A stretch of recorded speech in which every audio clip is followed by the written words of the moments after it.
Grils apvieno ģimeni un draugus, un ja vēl meža vai upe blakām sanāk brīnišķīgi vasaras vakari, tā atklājot dienas ēdienu un rito grilēšanas un garšvielu meistarklasi, sacīja šefpavārs Rihards Frīdenbergs Kalniņš.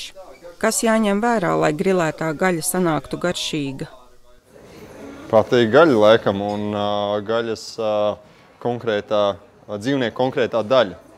Protams, arī ir ļoti svarīgi, lai tā gaļa būtu, teiksim, ja tu vēlēsi ātri viņu cept, ja, tad ir ieteicams viņu izspaidīt kārtīgi, ja, ļoti kārtīgi.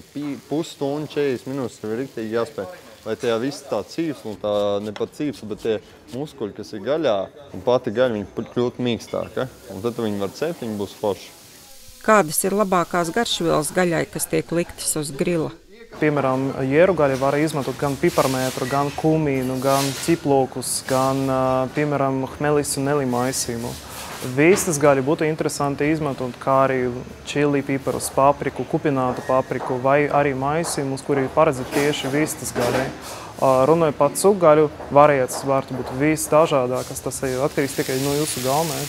Un arī jūs varat izmantot vienmēr garšvielas maisījumu, kuri paredzēti tieši cukgaļai. Kāpēc nācāt uz meistarklasi, ko jaunu uzzinājāt? Man ļoti interesē visas garšvielas, kādas tiek lietotas, nevis tā kā agrāk bija pipari, laurlaps, sāls un viss. Ja?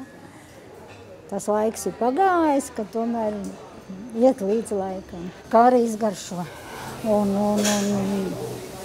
baziliks un arī laukos auga viss tie raudeni un tos audzināt, kas mūsu apstākļiem ir.